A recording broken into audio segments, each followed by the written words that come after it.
Alice's Adventures in Wonderland.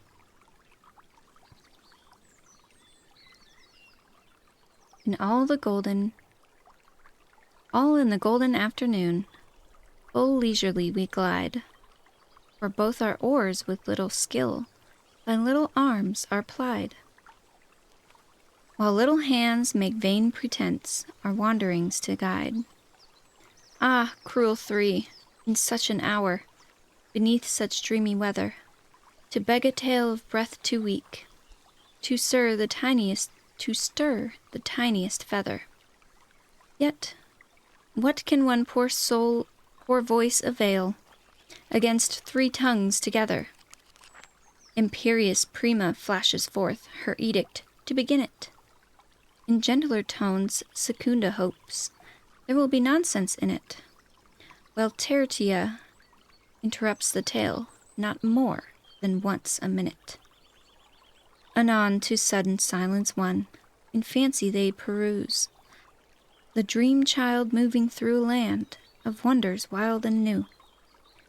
In friendly chat with bird or beast, and half believe it true.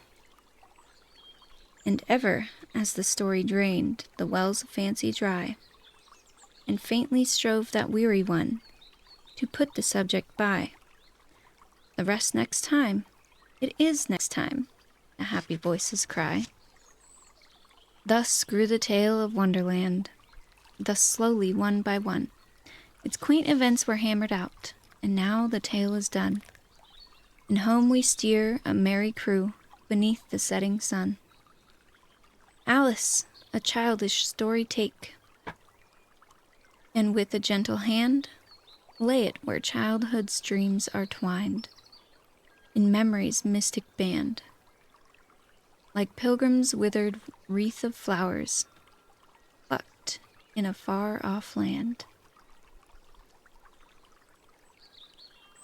A Christmas greeting from a fairy to a child. Lady dear, if fairies may, for a moment lay aside cunning tricks and elfish play, 'tis happy Christmas-tide. We have heard the children say, gentle children whom we love, long ago on Christmas Day came a message from above. Still, as Christmas-tide comes around, they remember it again, echo still the joyful sound, peace on earth, goodwill to men. Yet the hearts must childlike be, where such heavenly guests abide. Unto children in their glee, all the year is Christmas-tide. Thus forgetting tricks and play, for a moment, lady dear, we would wish you, if we may, a Merry Christmas, glad New Year. Christmas 1867.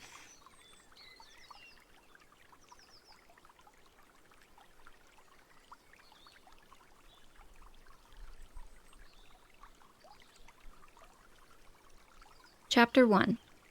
Down the Rabbit Hole. Alice was beginning to get very tired of sitting by her sister on the bank, and of having nothing to do. Once or twice she had peeped into the book her sister was reading, but it had no pictures or conversations in it. What is the use of a book, thought Alice, without pictures or conversations? So she was considering in her own mind, as well as she could, for the hot day made her feel very sleepy and stupid, whether the pleasure of making a daisy chain would be worth the trouble of getting up and picking the daisies. When suddenly a white rabbit with pink eyes ran close by her. There was nothing so very remarkable in that, nor did Alice think it so very much out of the way to hear the rabbit say to itself, oh dear, I shall be too late."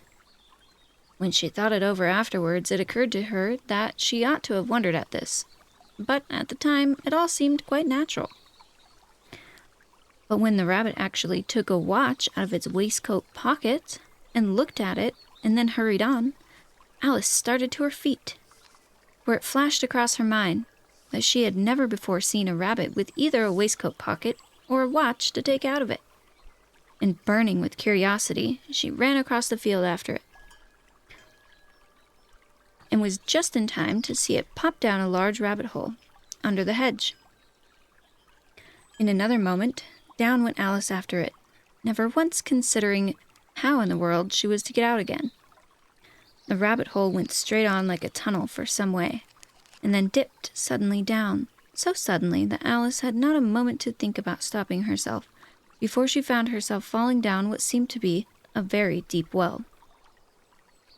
Either the well was very deep, or she fell very slowly, for she had plenty of time as she went down to look about her, and to wonder what was going to happen next.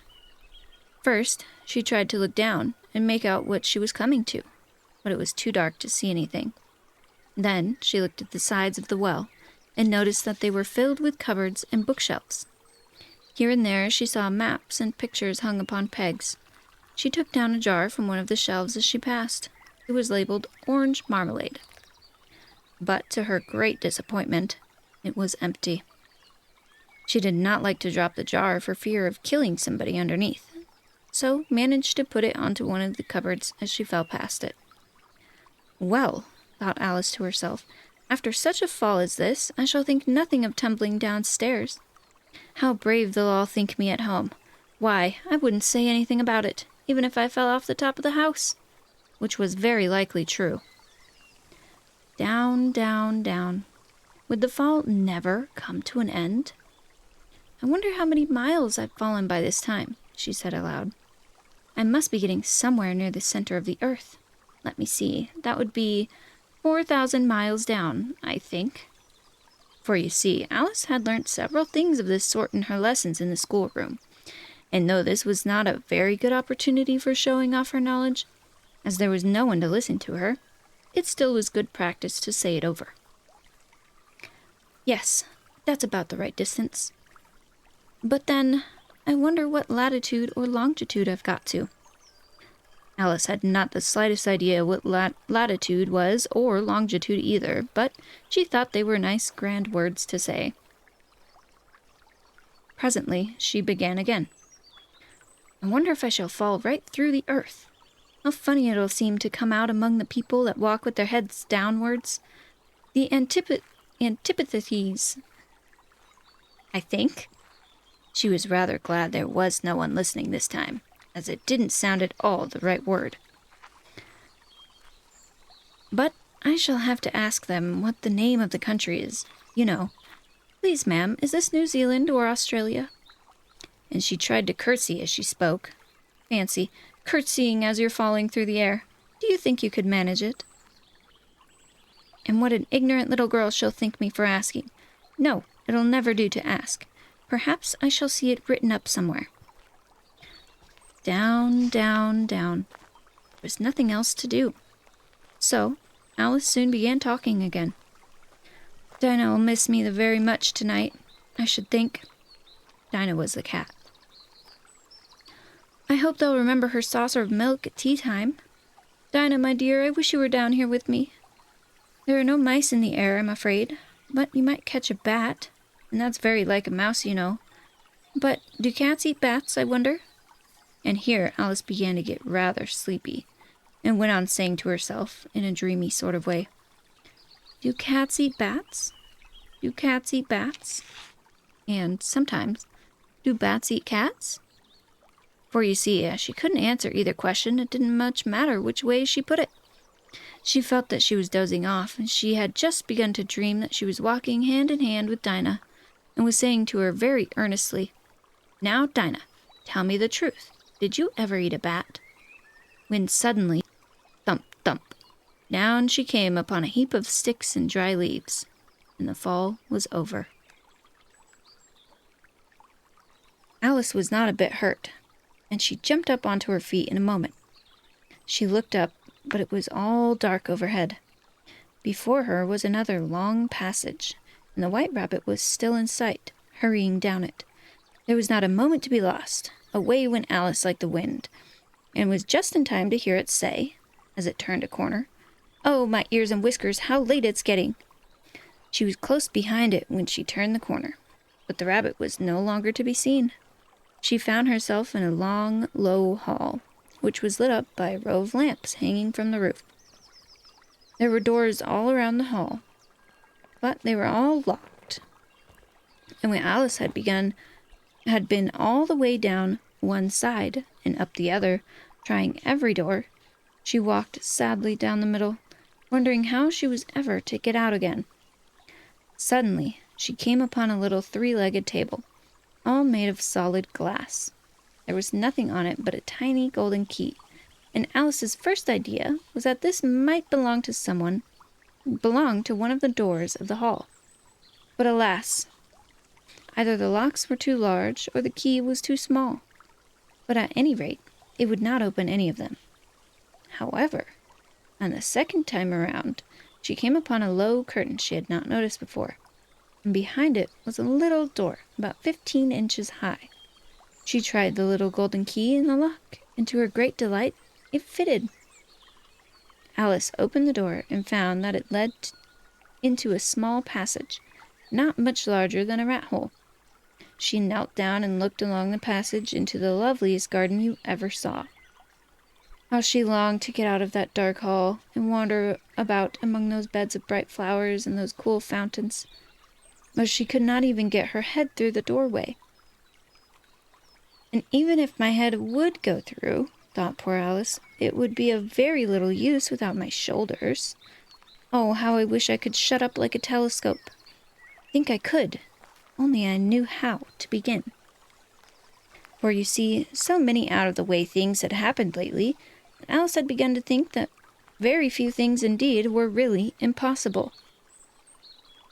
There seemed to be no use in waiting by the little door, so she went back to the table, half hoping she might find another key on it, or at any rate a book of rules for shutting people up like telescopes. This time she found a little bottle on it, which certainly was not here before, said Alice. And tied around the neck of the bottle was a paper label with the words, "Drink me," beautifully printed on it in large letters. It was all very well to say, "Drink me," but the wise little Alice was not going to do that in a hurry. "No, I'll look first," she said, "and see whether it's marked poison or not." For she had read several nice little stories about children who had got burnt, eaten up by wild beasts, and other unpleasant things, all because they would not remember the simple rules their friends had taught them, such as that a red-hot poker will burn you if you hold it too long, and that, if you cut your finger very deeply with a knife, it usually bleeds. And she had never forgotten that, if you drink much from a bottle marked poison, it is almost certain to disagree with you, sooner or later. However, this bottle was not marked poison, so Alice ventured to taste it, and finding it very nice, it had, in fact, a sort of mixed flavor of cherry tart, custard, pineapple, roast turkey, toffee, and hot buttered toast. She very soon finished it off. "What a curious feeling," said Alice. "I must be shutting up like a telescope." And so it was indeed. She was now only 10 inches high, and her face brightened up at the thought that she was now the right size for going through the little door into the lovely garden. First, however, she waited for a few minutes to see if she was going to shrink any further.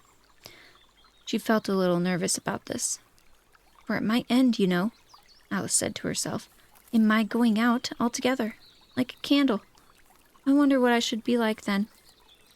And she tried to fancy what the flame of a candle looks like after the candle is blown out, for she could not remember ever having seen such a thing. After a while, finding that nothing more happened, she decided on going into the garden at once. But, alas for poor Alice, when she got to the door, she found she had forgotten the little golden key, and when she went back to the table for it, she found she could not possibly reach it. She could see it quite plainly through the glass, and she tried her best to climb up one of the legs of the table, but it was too slippery. And when she had tired herself out with trying, the poor little thing sat down and cried.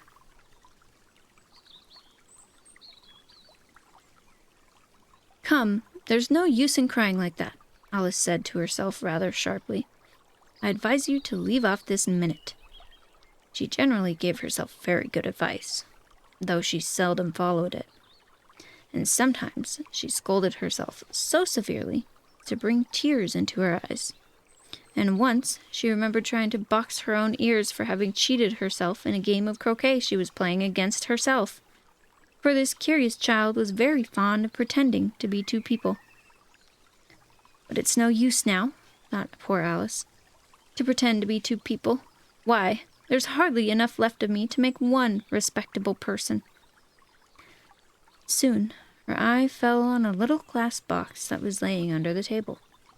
She opened it and found in it a very small cake, on which the words, "Eat me," were beautifully marked in currants. "Well, I'll eat it," said Alice. "And if it makes me grow larger, I can reach the key, and if it makes me grow smaller, I can creep under the door. So, either way, I'll get into the garden. And I don't care which happens." She ate a little bit and said anxiously to herself, "Which way, which way?" Holding her hand on the top of her head to feel which way it was growing, she was quite surprised to find that she remained the same size. To be sure, this is what generally happens when one eats cake, but Alice had got so much into the way of expecting nothing but out-of-the-way things to happen that it seemed quite dull and stupid for life to go on in the common way. So she set to work, and very soon she finished off the cake. Chapter 2. The Pool of Tears. "Curiouser and curiouser," cried Alice. She was so much surprised that for the moment she quite forgot how to speak good English. Now I'm opening out like the largest telescope that ever was. Goodbye, feet." For when she looked down at her feet, they seemed to be almost out of sight. They were getting so far off. "Oh, my poor little feet, I wonder who will put on your shoes and stockings for you now, dears. I'm sure I shan't be able. I shall be a good deal too far off to trouble myself about you. You must manage the best way you can.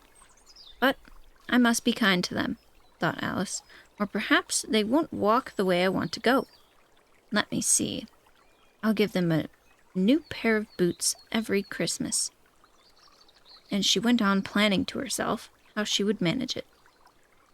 "They must go by the carrier," she thought, "and how funny it'll seem sending presents to one's own feet, and how odd the directions will look. Alice's right foot.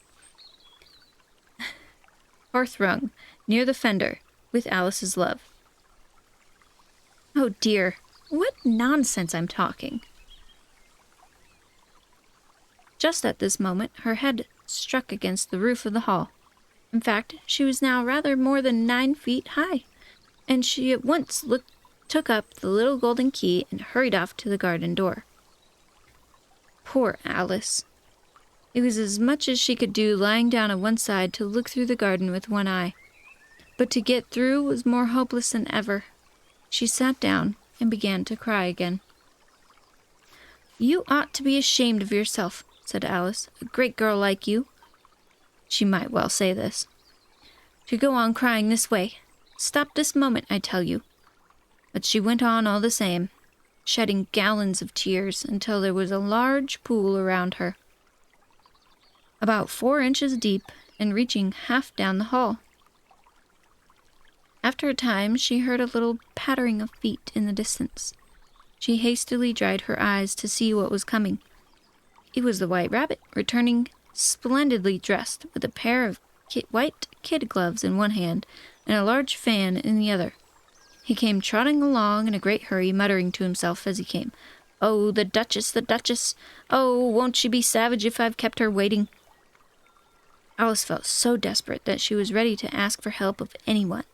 So, when the rabbit came near her, she began in a low, timid voice, "If you please, sir." The rabbit started violently, dropping the white kid gloves and the fan, and scurried away into the darkness as hard as he could go. Alice took up the fan and the kid gloves. As the hall was very hot, she kept fanning herself all the time she went on talking. dear, dear, how queer everything is today. And yesterday things went on just as usual. I wonder if I've changed in the night. Let me think. Was I the same when I got up this morning? I almost think I can remember feeling a little different. But if I'm not the same, the next question is, who in the world am I? Ah, that's the great puzzle. She began thinking over all of the children she knew that were of the same age as herself, to see if she could have been changed for any of them. I'm sure I'm not Ada, she said, for her hair goes in such long ringlets, and mine doesn't go in ringlets at all. And I'm sure it can't be Mabel, for I know all sorts of things, and she knows such a very little. Besides, she's she, and I'm I, and, oh dear, how puzzling it all is. I'll try if I know all the things I used to know. Let me see. 4 times 5 is 12, and 4 times 6 is 13, and 4 times 7 is... Oh dear, I shall never get to 20 at that rate. However, the multiplications table doesn't signify. Let's try geography. London is the capital of Paris, and Paris is the capital of Rome, and Rome... No. That's all wrong. I'm certain. I must have been changed for Mabel. I'll try and say, how doth the little... And she crossed her hands in her lap as if she were saying lessons and began to repeat it. But her voice sounded hoarse and strange, and the words did not come out the same as they used to. How doth the little crocodile improve his shining tail, and pour the waters of the Nile on every golden scale? How cheerfully he seems to grin, how neatly spreads his claws, and welcomes little fishes in with gently smiling jaws. I'm sure those are not the right words, said poor Alice, and her eyes filled with tears again as she went on. I must be Mabel after all, and I shall have to go and live in that poky little house, and have next to no toys to play with, and oh, ever so many lessons to learn. No, I've made up my mind about it. If I'm Mabel, I'll stay down here. It'll be no use putting their heads down here and saying, come up again, dear. I shall only look up and say, who am I then? Tell me that first, and then, if I like being that person, I'll come up. If not, I'll stay down here until I'm somebody else. But, oh dear, cried Alice with a sudden burst of tears, I do wish they would put their heads down. I'm so very tired of being all alone here. As she had said this, she looked down at her hands, and was surprised to see that she had put on one of the rabbit's little white kid gloves while she was talking.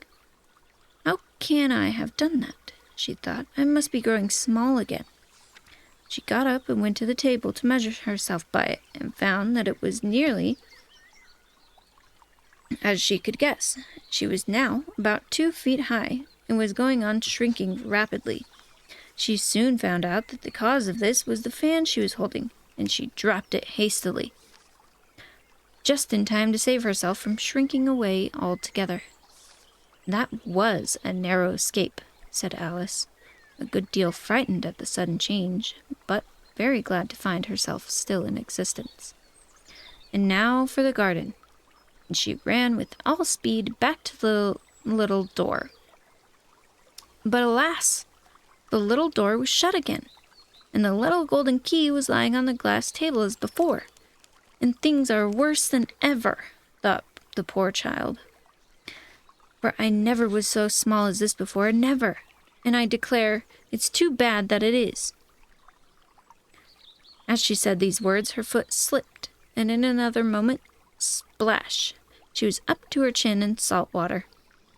Her first idea was that she had somehow fallen into the sea. And in that case, I can go back by railway, she said to herself. Alice had been to the seaside before once in her life, and had come to the general conclusion that wherever you go on the English coast, you find a number of bathing machines in the sea, some children digging in the sand with wooden spades, then a row of lodging houses, and behind them a railway station. However, she soon made out that she was in the pool of tears which she had wept when she was 9 feet high. "I wish I hadn't cried so much," said Alice, as she swam about, trying to find her way out. "I shall be punished for it now, I suppose, by being drowned in my own tears. That will be a queer thing, to be for sure. However, everything is queer today." Just then, she heard something splashing about in the pool a little way off. She swam nearer to make out what it was. First, she thought it must be a walrus or a hippopotamus, but then she remembered how small she was now. And she soon made out that it was only a mouse that had slipped in like herself. Would it be of any use now, thought Alice, to speak with this mouse? Everything is so out of the way down here that I should think very likely it can talk. At any rate, there's no harm in trying. So she began. "Oh, mouse, do you know the way out of this pool? I am very tired of swimming about here, oh mouse." Alice thought this must be the right way of speaking to a mouse. She had never done such a thing before, but she remembered having seen in her brother's Latin grammar a mouse, of a mouse, to a mouse, a mouse, oh mouse.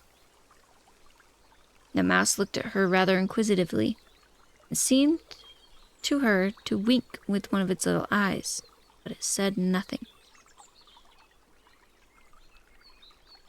"Perhaps it doesn't understand English," thought Alice. "I dare say it's a French mouse come over with William the Conqueror." With all her knowledge of history, Alice had no very clear notion of how long ago anything had happened. So she began again. "Où est ma chatte?" which was the first sentence in her French lesson book. The mouse gave a sudden leap out of the water and seemed to quiver all over with fright. "Oh, I beg your pardon," cried Alice hastily, afraid that she had hurt the poor animal's feelings. "I quite forgot you don't like cats." "Not like cats!" cried the mouse in a shrill, passionate voice. "Would you like cats if you were me?" "Well, perhaps not," said Alice in a soothing tone. "Don't be angry about it. And yet I wish I could show you our cat Dinah. I think you'd take a fancy to cats if you could only see her. She is such a dear, quiet thing," Alice went on, half to herself as she swam lazily about in the pool. "And she sits purring so nicely by the fire, licking her paws and washing her face, and she is such a nice, soft thing to nurse. And she is such a capital one for catching mice." "Oh, I beg your pardon," cried Alice again, for this time the mouse was bristling all over, and she felt certain it must be really offended. "We won't talk about her any more if you'd rather not." "We indeed," cried the mouse, who was trembling down to the end of its tail. "As if I would talk on such a subject. Our family has always hated cats. Nasty, low, vulgar things. Don't let me hear the name again." "I won't indeed," said Alice in a great hurry to change the subject of conversation. Are you fond of dogs?" The mouse did not answer, so Alice went on eagerly. "There's such a nice little dog near our house. I should like to show you. A little bright-eyed terrier, you know, with such a long curly brown hair. And it'll fetch things when you throw them, and it'll sit up and beg for its dinner, and all sorts of things. Can't remember half of them. It belongs to the farmer, you know. He says it's so useful. It's worth 100 pounds. He says it kills all the rats and—" "Oh, dear," cried Alice in a sorrowful tone. "I'm afraid I've offended it again." For the mouse was swimming away from her as hard as it could go, and making quite a commotion in the pool as it went. So she called softly after it, "Mouse dear, do come back, and we won't talk about cats or dogs either if you don't like them." When the mouse heard this, it turned around and swam slowly back to her. Its face was quite pale. With passion, Alice thought. And it said, in a low, trembling voice, "Let us get to shore, and then I'll tell you my history, and you'll understand why it is I hate cats and dogs." It was a high time to go, for the pool was getting quite crowded with birds and animals that had fallen into it. There was a duck, and a dodo, and a lory, and an eaglet, and several other curious creatures. Alice led the way, and the whole party swam to the shore.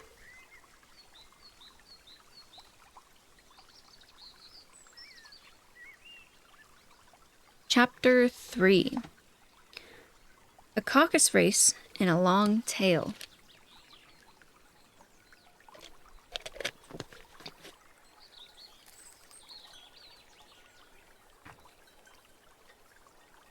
They were indeed a queer-looking party that assembled on the bank. The birds with draggled feathers, and the animals with their fur clinging close to them, and all dripping wet, cross, and uncomfortable. The first question was, of course, how to get dry again. They had a consultation about this, and after a few minutes it seemed quite natural to Alice to find herself talking familiarly with them, as if she had known them all her life. Indeed, she had quite a long argument with the lory, who at last turned sulky, and would only say, "I'm older than you, and must know better." And this Alice would not allow, without knowing how old it was, and as the lory positively refused to tell its age, there was no more to be said. At last, the mouse, who seemed to be a person of some authority among them, called out, "Sit down, all of you, and listen to me. I'll soon make you dry enough." They all sat down at once, in a large ring, with the mouse in the middle. Alice kept her eyes anxiously fixed on it, for she felt sure she would catch a bad cold if she did not get dry very soon. "Ahem," said the mouse, with an important air. "Are you all ready? This is the driest thing I know. Silence all around, if you please. William the Conqueror, whose cause was favored by the Pope, was soon submitted to by the English, who wanted leaders, and had been, of late, much accustomed to usurpation and conquest. Edwin and Morcar, the Earls of Mercia and Northumbria—" "Ugh," said the lory with a shiver. "I beg your pardon," said the mouse, frowning, but very politely. "Did you speak?" "Not I," said the lory hastily. "I thought you did," said the mouse. "I proceed. Edwin and Morcar, the Earls of Mercia and Northumbria, declared for him, and even Strigrand, the patriotic Archbishop of Canterbury, found it advisable—" "Found what?" said the duck. "Found it," said the mouse rather crossly. "Of course you know what 'it' means." "I know what 'it' means well enough. When I find a thing," said the duck, "it's generally a frog or worm. The question is, what did the Archbishop find?" The mouse did not notice this question, but hurriedly went on. "Found it advisable to go with Edler Atheling to meet William and offer him the crown.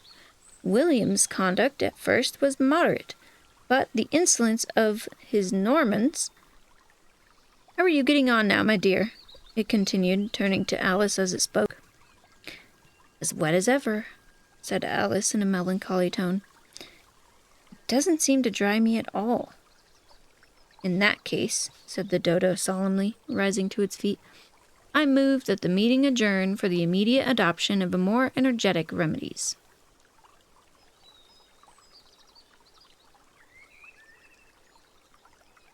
"Speak English," said the eaglet. "I don't know the meaning of half those long words, and what's more, I don't believe you do either." And the eaglet bent down its head to hide a smile. Some of the other birds tittered audibly. "What I was going to say," said the dodo in an offended tone, "was that the best thing to get us dry would be a caucus race." "What is a caucus race?" said Alice. Not that she much wanted to know, but the dodo had paused as if it thought that somebody ought to speak. and no one else seemed inclined to say anything. "Why," said the dodo, "the best way to explain it is to do it. And, as you might like to try the thing yourself some winter's day, I'll tell you how the dodo managed it. First, it marked out the race course in a sort of circle. The exact shape doesn't matter, it said.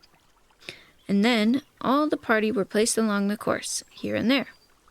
There was no 1, 2, 3 and away, but they began running when they liked, and left off when they liked, and so that it was not easy to know when the race was over. However, when they had been running half an hour or so, and were quite dry again, the dodo suddenly called out, 'The race is over!' And they all crowded around it, panting and asking, 'But who has won?' This question the dodo could not answer without a great deal of thought, and it stood for a long time with one finger pressed upon its forehead, to position which you usually see Shakespeare in the pictures of him, while the rest waited in silence. At last the dodo said, 'Everybody has won, and all must have prizes.' 'But who is to give prizes?' asked a chorus of voices. 'Why, she, of course,' said the dodo, pointing to Alice with one finger, and the whole party at once crowded round her, calling out in a confused way, 'Prizes, prizes!' Alice had no idea what to do, and in despair she put her hand in her pocket and pulled out a box of comfits. Luckily, the salt water had not got into it, and handed them around as prizes. There was exactly one apiece all around. 'But she must have a prize herself, you know,' said the mouse. 'Of course,' the dodo replied gravely.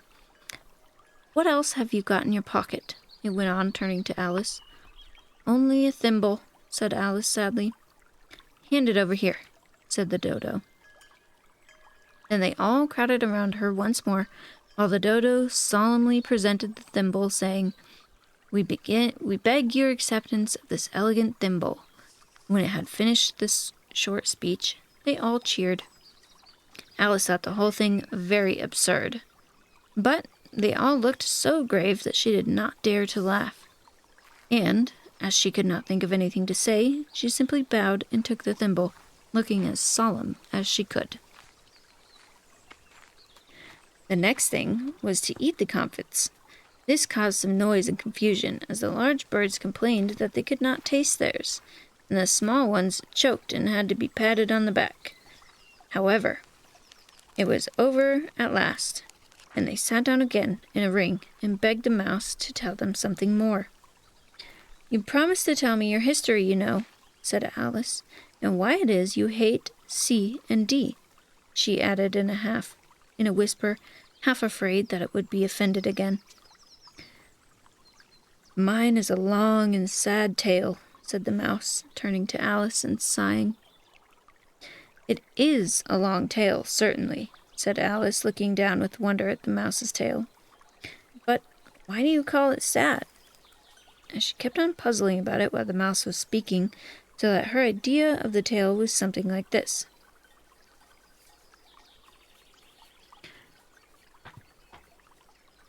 Fury said to a mouse that he met in the house, "Let go us both go to law. I will prosecute you. Come, I'll take no denial. We must have a trial, for really this morning I've nothing to do," said the mouse to the cur. "Such a trial, dear sir, with no jury or judge, would be wasting our breath." "I'll be judge, I'll be jury," said cunning old Fury. I'll try the whole cause and condemn you to death."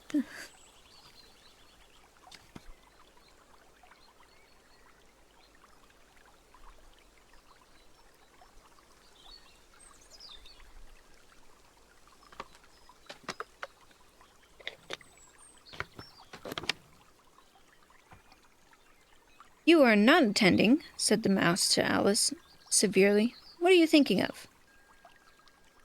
"I beg your pardon," said Alice very humbly. "You had got to the fifth bend, I think?" I had not, cried the mouse, sharply and very angrily. A knot, said Alice, always ready to make herself useful and looking anxiously about her. Oh, do let me help you to undo it. I shall do nothing of the sort, said the mouse, getting up and walking away. You insult me by talking such nonsense. I didn't mean it, pleaded poor Alice, but you're so easily offended, you know. The mouse only growled in reply. Please come back and finish your story, cried Alice after it, and the others all joined in chorus. Yes, please do. But the mouse only shook its head impatiently and walked a little quicker. What a pity it wouldn't stay, sighed Laurie, as soon as it was quite out of sight. And an old crab took the opportunity of saying to her daughter, Ah, my dear, let this be a lesson to you to never lose your temper. Hold your tongue, Ma, said the young crab, a little snappishly. You're enough to try the patience of an oyster. I wish I had Dinah here. I know I do, said Alice aloud, addressing nobody in particular. She'd soon fetch it back. And who is Dinah, if I might venture to ask the question? Asked the Laurie. Alice replied eagerly, for she was ready to talk about her pet. Dinah's our cat, and she's such a capital one for catching mice, you can't think. And, oh, I wish you could see her after the birds. Why, she'll eat a little bird as soon as look at it. This speech caused a remarkable sensation among the party. Some of the birds hurried off at once. One old magpie began wrapping itself up very carefully, remarking, I really must be getting home. The night air doesn't suit my throat. And a canary called out in a trembling voice to its children, Come away, my dears, it's high time you were all in bed. On various pretexts, they all moved off. Alice was soon left alone. I wish I hadn't mentioned Dinah, she said to herself in a melancholy tone. Nobody seems to like her down here, and I'm sure she's the best cat in the world. Oh, my dear Dinah, I wonder if I shall ever see you any more. And here poor Alice began to cry, for she felt very lonely and low-spirited. In a little while, however, she again heard a little pattering of footsteps in the distance. She looked up eagerly, half hoping that the mouse had changed his mind and was coming back to finish his story.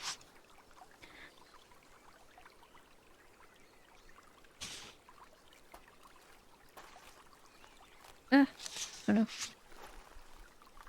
Yeah, okay. Chapter 4. The Rabbit Sends in a Little Bill.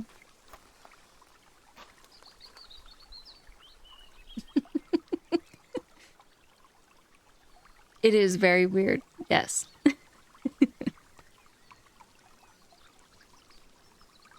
The rabbit sends in a little bill. It was the White Rabbit, trotting slowly back again, and looking anxiously as it went, as if it had something, and as if it had lost something, and she heard it muttering to itself. The Duchess, oh, my dear paws, my fur and whiskers, she'll get me executed, as sure as ferrets are ferrets. Where can I have dropped them, I wonder? Alice guessed in a moment that it was looking for the fan and the pair of white kid gloves, and she very good-naturedly began hunting about for them. But they were nowhere to be seen. Everything seemed to have changed since her swimming in the pool in the great hall. The glass table and the little door had vanished completely. Very soon the rabbit noticed Alice, as she went hunting about, and called out to her in an angry tone, Why, Mary Ann, what are you doing out here? Run home this moment and fetch me a pair of gloves and a fan. Quick now! Alice was so much frightened that she ran off at once in the direction it pointed to, without trying to explain the mistake that it had made. He took me for his housemaid, she said to herself as she ran. How surprised he'll be when he finds out who I am. But I'd rather take him his fan and gloves. That is, if I can find them. As she said this, she came upon a neat little house, on the door of which was a bright brass plate with the name W. Rabbit engraved upon it. She went in without knocking, hurried upstairs in great fear lest she should meet the real Mary Ann, and be turned out of the house before she had found the fan and gloves. "How queer it seems," Alice said to herself, "to be going messages for a rabbit. I suppose Dinah will be sending me on messages next, and she'll begin fancying me the sort of thing that would happen. Miss Alice, come here directly, and get ready for your walk." "Coming in a minute, nurse.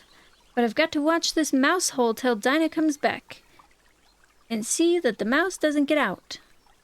I only don't think," Alice went on, "that they'd let Dinah stop in the house if it began ordering people around like that."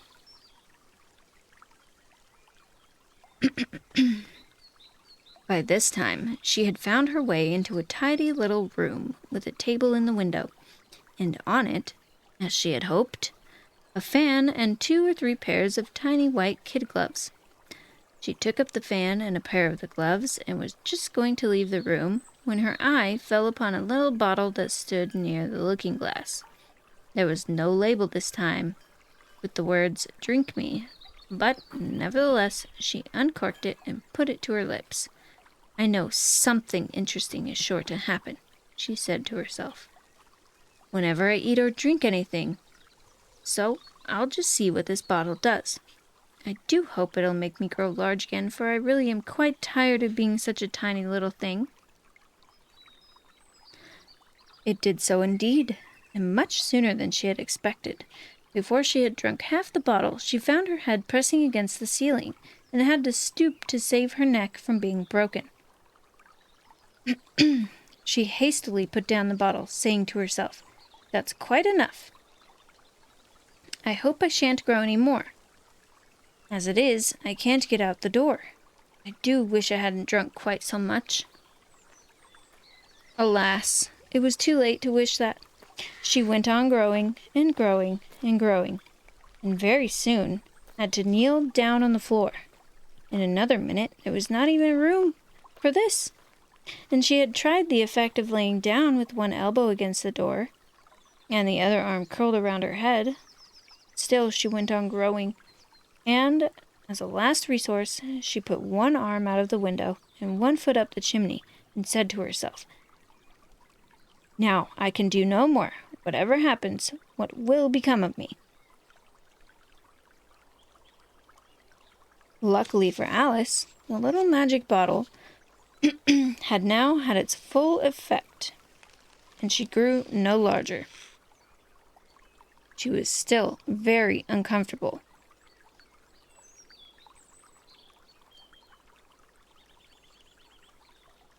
And, as there seemed to be no sort of chance of her ever getting out of the room again, no wonder she felt unhappy. It was much pleasanter at home, thought poor Alice, when one wasn't always growing larger and smaller and being ordered about by mice and rabbits. I almost wish I hadn't gone down that rabbit hole. And yet, it's rather curious, you know, this sort of life. I do wonder what can have happened to me. When I used to read fairy tales, I fancied that kind of thing never happened, and now here I am in the middle of one. There ought to be a book written about me. That there ought. And when I grow up, I'll write one. But I'm grown up now," she added with a sorrowful tone. "At least there's no room to grow up any more here. But then," thought Alice, Shall I never get any older than I am now? That'll be a comfort, one way, to never be an old woman. But then, always to have lessons to learn. Oh, I shouldn't like that." "Oh, you foolish Alice," she answered herself. "How can you learn lessons in here? Why, there's hardly room for you, and no room at all for any lesson books." And so she went on, taking first one side and then the other, and making quite a conversation of it altogether. But after a few minutes, she heard a voice outside and stopped to listen. "Mary Ann, Mary Ann," said the voice, "fetch me my gloves this moment." And then came a little pattering of feet on stairs. Alice knew it was the rabbit coming to look for her, and she trembled till she shook the house, quite forgetting that she was now about 1,000 times as large as the rabbit and had no reason to be afraid of him. Presently the rabbit came up to the door and tried to open it. But as the door opened inwards and Alice's elbow was pressed hard against it, that attempt proved a failure. Alice heard it say to itself, "Then I'll go around and get in at the window." "That you won't," thought Alice, and after waiting till she fancied she heard the rabbit just under the window, she suddenly spread out her hand and made a snatch in the air.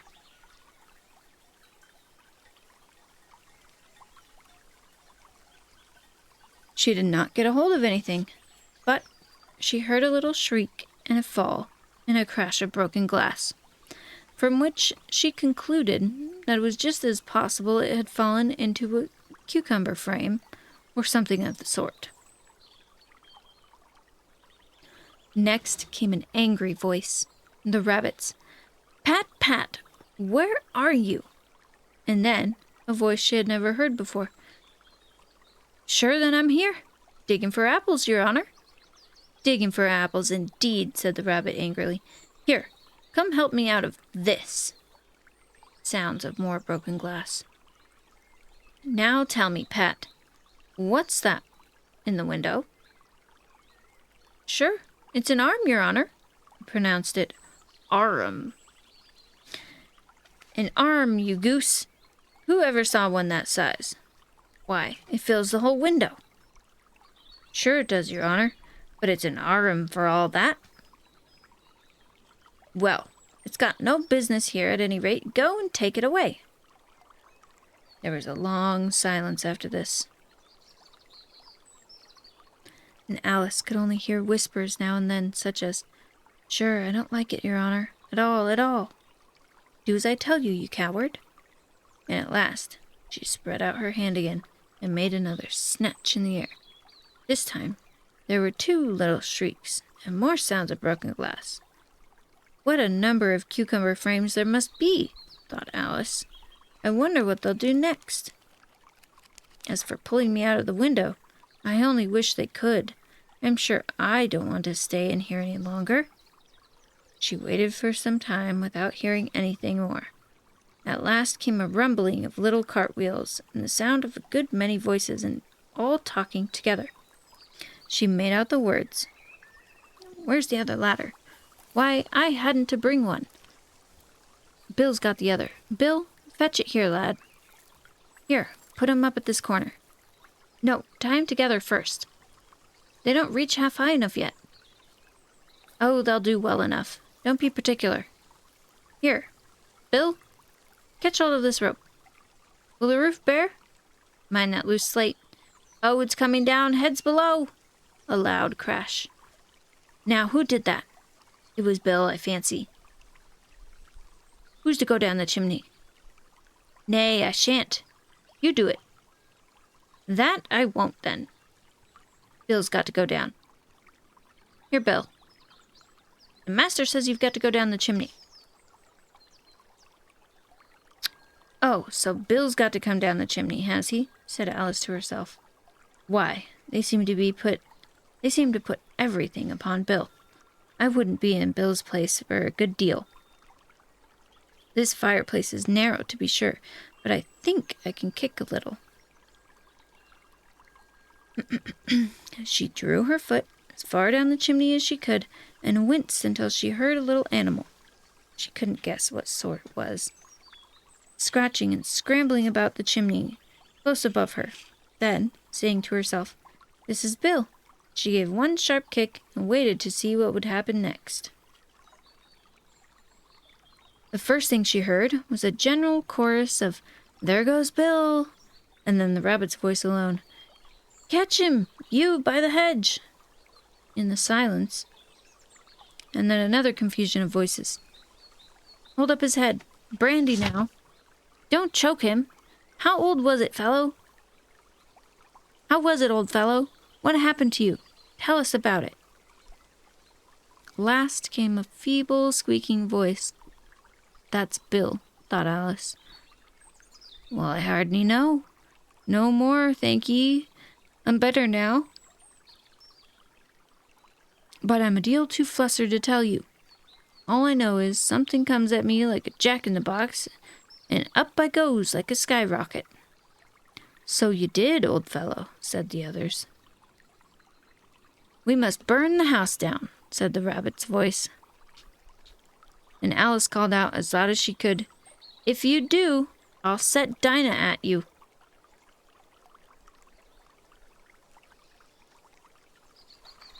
There was a dead silence instantly, and Alice thought to herself, I wonder what they will do next.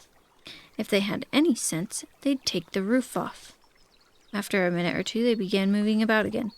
And Alice heard the rabbit say, A barrowful will do, to begin with. Barrowful of what? Thought Alice. But she had not long to doubt, for the next moment a shower of little pebbles came rattling in at the window, and some of them hit her in the face. I'll put a stop to this, she said to herself, and shouted out, You'd better not do that again, which produced another dead silence.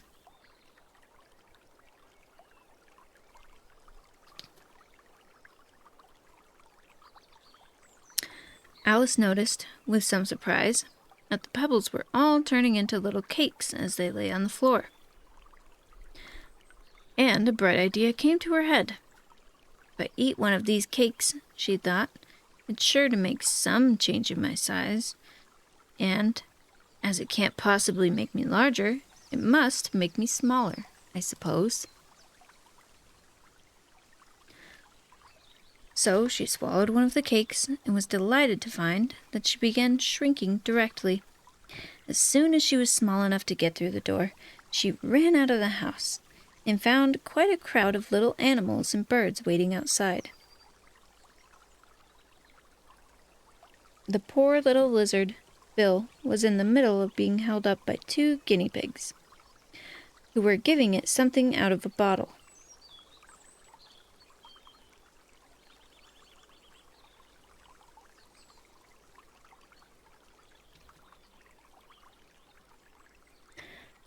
They all made a rush at Alice the moment she appeared, but she ran off as hard as she could, and soon found herself safe in a thick wood. The first thing I've got to do, said Alice to herself as she wandered about in the wood, is to grow my rice to my right size again. And the second thing is to find my way into that lovely garden. I think that will be the best plan. It sounded an excellent plan, no doubt, and very neatly and simply arranged. The only difficulty was that she had not the smallest idea how to set about it. And, while she was peering about anxiously among the trees, a little sharp bark just over her head made her look up in a great hurry. An enormous puppy was looking down at her with large round eyes and feebly stretching out one paw, trying to touch her. Poor little thing, said Alice in a coaxing tone. She tried hard to whistle to it, but she was terribly frightened all the time at the thought that it might be hungry, in which case it would very likely eat her up in spite of all her coaxing. Hardly knowing what she did, she picked up a little bit of stick and held it out to the puppy, whereupon the puppy jumped into the air off all its feet at once, with a yelp of delight, and rushed at the stick, and made believe to worry it. Then Alice dodged behind a great thistle to keep herself from being run over, and at the moment she appeared on the other side, the puppy made another rush at the stick, and tumbled head over heels in its hurry to get a hold of it. Then Alice, thinking it was very likely having a game of play with the cart horse, and expecting every moment to be trampled under its feet, ran around the thistle again. Then the puppy began a series of short charges at the stick, running a very little way forwards each time and a long way back, barking hoarsely all the while, till at last it sat down a good way off, panting, with its tongue hanging out of its mouth and its great eyes half shut.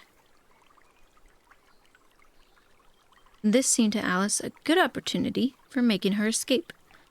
So she set off at once, and ran till she was quite tired and out of breath, and till the puppy's bark sounded quite faint in the distance. "And yet what a dear little puppy it was," said Alice, as she leaned against the buttercup to rest herself, and fanned herself with one of the leaves. "I should have liked teaching it tricks very much, if I'd only been the right size to do it. Oh dear, I'd nearly forgotten that I've got to grow up again. Let me see, how is it to be managed? I suppose I ought to eat or drink something or other, but the great question is, what?" The great question certainly was, what?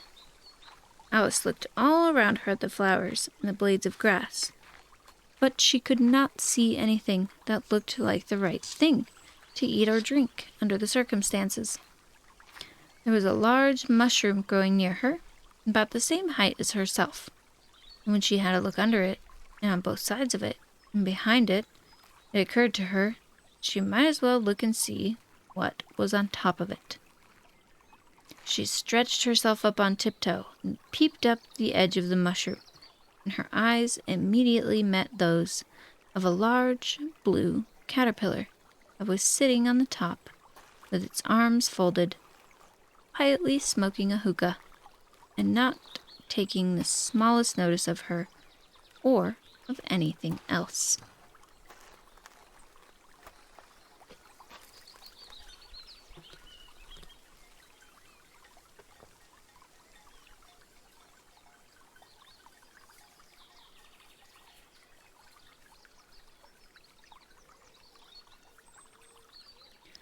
Chapter 5.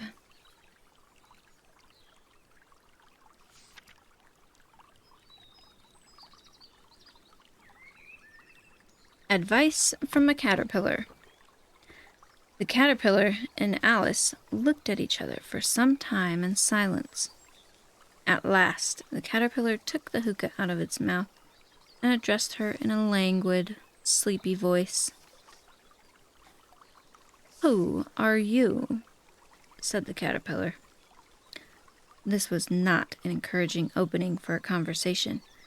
Alice replied, rather shyly, I hardly know, sir, just at present.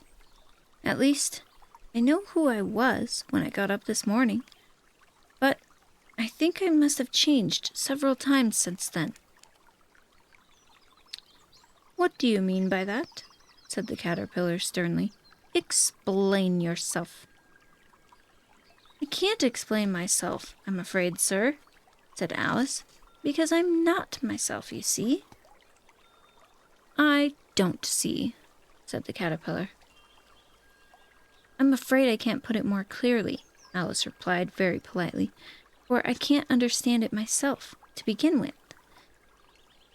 And being so many different sizes in a day is very confusing." "It isn't," said the caterpillar. "Well, perhaps you haven't found it so yet," said Alice. "But when you have to turn into a chrysalis, you will someday, you know. And then after that, into a butterfly. I should think that you'll feel it a little queer, won't you?" "Not a bit," said the caterpillar. "Well, perhaps your feelings may be different," said Alice. "All I know is it would feel very queer to me." "You," said the caterpillar contemptuously. "Who are you?" Which brought them back again to the beginning of the conversation. Alice felt a little irritated at the caterpillar's making such very short remarks, and she drew herself up and said very gravely, "I think you ought to tell me who you are first." "Why?" said the caterpillar. Here was another puzzling question, and, as Alice could not think of any good reason, and the caterpillar seemed to be in a very unpleasant state of mind, she turned away. "Come back," the caterpillar cried after her. "I've something important to say." This sounded promising, certainly. Alice turned and came back again. "Keep your temper," said the caterpillar. "Is that all?" said Alice, swallowing down her anger as well as she could. "No," said the caterpillar. Alice thought she might as well wait. She had nothing else to do, and perhaps after all it might tell her something worth hearing. For some minutes it puffed away without speaking. But at last it unfolded its arms, took the hookah out of its mouth again, and said, "So you think you're changed, do you?" "I'm afraid I am, sir," said Alice. "I can't remember things as I used, and I don't keep the same size for 10 minutes together." "Can't remember what things?" said the caterpillar. "Well, I've tried to say, how doth the little busy bee, but it came all different," Alice replied, with a very melancholy voice. "Repeat, 'You are old, Father William,'" said the caterpillar. Alice folded her hands and began. "You are old, Father William," the young man said, "and your hair has become very white, and yet you increasingly stand on your head. Do you think at your age it is right?" "In my youth," Father William replied to his son, "I feared it might injure the brain. But now that I am perfectly sure I have none, why, I do it again and again." "You are old," said the youth, "as I mentioned before, and I have grown most uncommonly fat. And yet you turned a back somersault in at the door. Pray, what is the reason of that?" "In my youth," said the sage, as he took his grey locks, "I kept all my limbs very supple. By the use of this ointment, 1 shilling the box. Allow me to sell you a couple." "You are old," said the youth, "and your jaws are too weak for anything tougher than suet. Yet you finished the goose with the bones and the beak. Pray, how did you manage to do it?" "In my youth," said his father, "I took to the law and argued each case with my wife, and the muscular strength which it gave to my jaw has lasted the rest of my life."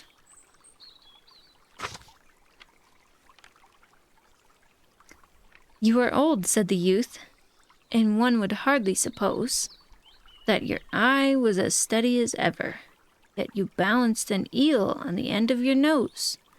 What made you so awfully clever?" "I have answered 3 questions, and that is enough," said his father. "Don't give yourself airs. Do you think I can listen all day to such stuff? Be off, or I'll kick you downstairs." "That is not quite right," said the caterpillar. "Not quite right, I'm afraid," said Alice timidly. "Some of the words have got altered." "It is wrong from beginning to end," said the caterpillar, decidedly, and there was silence for some minutes. The caterpillar was the first to speak. "What size do you want to be?" it asked.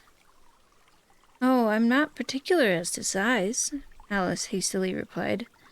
"Only one doesn't like changing so often, you know." "I don't know," said the caterpillar. Alice said nothing. She had never been so much contradicted in all her life before, and she felt that she was losing her temper. "Are you content now?" said the caterpillar. "Well, I should like to be a little larger, sir, if you wouldn't mind," said Alice. 3 inches is such a wretched height to be. "It is a very good height indeed," said the caterpillar angrily, rearing itself upright as it spoke. It was exactly 3 inches high. "But I'm not used to it," pleaded poor Alice in a piteous tone. She thought to herself, "I wish the creatures wouldn't be so easily offended." "They'll get used to it in time," said the caterpillar, and it put the hookah to its mouth, and it began smoking again. This time, Alice waited patiently until it chose to speak again. In a minute or two, the caterpillar took the hookah out of its mouth, and yawned once or twice, and shook itself. Then it got down off the mushroom, and crawled away into the grass, merely remarking as it went, "One day, one side will make you grow taller, and the other side will make you grow shorter." "One side of what? The other side of what?" thought Alice to herself.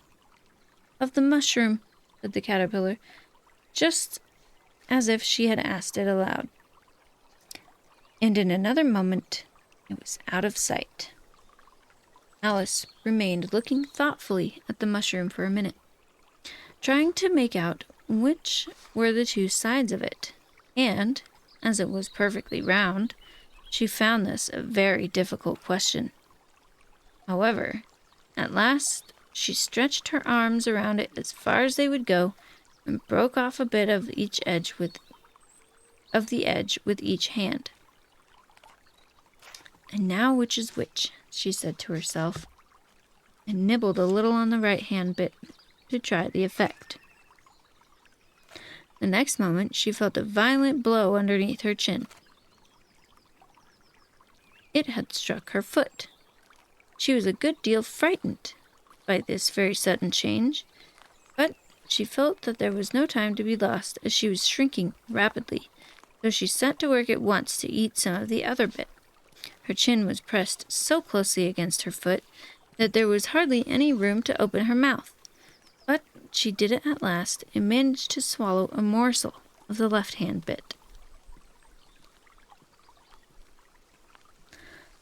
"Come, my head's free at last," said Alice in a tone of delight, which changed to alarm in another moment when she found that her shoulders were nowhere to be found at all. All she could see when she looked down was an immense length of neck, which seemed to rise like a stalk out of a sea of green leaves that lay far below her. "What can all that green stuff be?" said Alice, "and where have my shoulders got to? And, oh, my poor hands, how is it that I can't see you?" She was moving them about as she spoke, but no result seemed to follow except a little shaking among the distant green leaves. As there seemed to be no chance of getting her hands up to her head, she tried to get her head down to them, and was delighted to find that her neck would bend about easily in any direction, like a serpent. She had just succeeded in curving it down into a graceful zigzag, and was going to dive in among the leaves, when she found to be nothing but the tops of the trees under which she had been wandering, when a sharp hiss made her draw back in a hurry. A large pigeon had flown into her face, and was beating her violently with its wings. "Serpent!" screamed the pigeon. "I'm not a serpent," Alice said Alice indignantly. "Let me alone." "Serpent, I say again," repeated the pigeon, but in a more subdued tone, and added with a kind of sob, "I've tried every way, but nothing seems to suit them."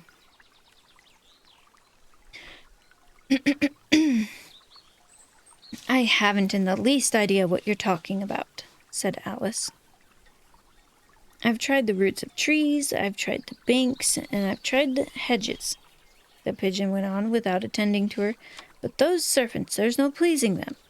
Alice was more and more puzzled.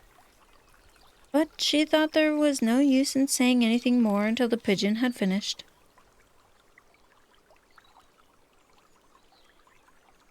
"As if it wasn't trouble enough hatching the eggs," said the pigeon, "but I must be on the lookout for serpents night and day. Why, I haven't had a wink of sleep these 3 weeks." "I'm very sorry you've been annoyed," said Alice, who was beginning to see its meaning. "And just as I'd taken the highest tree in the wood," continued the pigeon, raising its voice to a shriek, "and just as I was thinking I would be free of them at last, they must needs come wriggling down from the sky. Ugh, serpent! But I'm not a serpent, I tell you," said Alice. I'm, "Well, what are you?" said the pigeon. "I can see you're trying to invent something." I'm a little girl," said Alice rather doubtfully, as she remembered the number of changes she had gone through that day. "A likely story, indeed," said the pigeon in a tone of the deepest contempt. "I've seen a good many little girls in my time, but never one with such a neck as that. No, you're a serpent, and there's no use in denying it. I suppose you'll be telling me next that you've never tasted an egg?" "I have tasted eggs, certainly," said Alice, who was a very truthful child. "But little girls eat eggs quite as much as serpents do, you know." "I don't believe it," said the pigeon. "But if they do, then they're a kind of serpent, and that's all I can say." There was such a new idea to Alice that she was quite silent for a minute or two, which gave the pigeon the opportunity of adding, "You're looking for eggs, I know that well enough. And what does it matter to me whether you're a little girl or a serpent?" "It matters a good deal to me," said Alice hastily, "but I'm not looking for eggs, as it happens, and if I was, I wouldn't want yours. I don't like them raw." "Well, be off then," said the pigeon in a sulky tone, as it settled down into its nest. Alice crouched down among the trees as well as she could, for her neck kept getting entangled among the branches, and every now and then she had to stop to untwist it. And after a while she remembered that she still held the pieces of mushroom in her hands, and she set to work very carefully, nibbling the first one, and then at the other, and the growing sometimes taller and sometimes shorter, until she had succeeded in bringing herself down to her usual height. It was so long since she had been anything near the right size that it felt quite strange at first. But she got used to it in just a few minutes, and began talking to herself as usual. "Come, there's half my plan done now. How puzzling all these changes are! I'm never sure what I'm going to be, from one minute to another. However, I've got back to my right size. The next thing is to get into that beautiful garden. How is that to be done, I wonder?"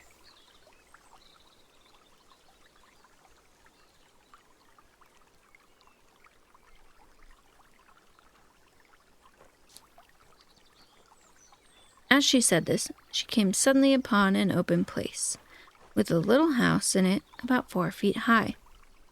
"Whoever lives here," thought Alice, "it'll never do to come upon them this size. Why, I should frighten them out of their wits." So she began nibbling at the right-hand bit again, and did not venture to go near the house till she had brought herself down to 9 inches high.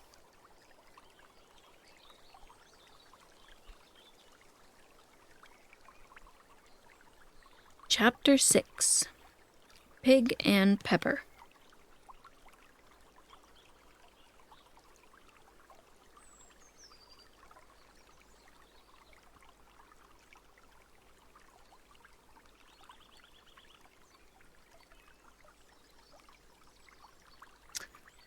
I think that is a good stopping point for now.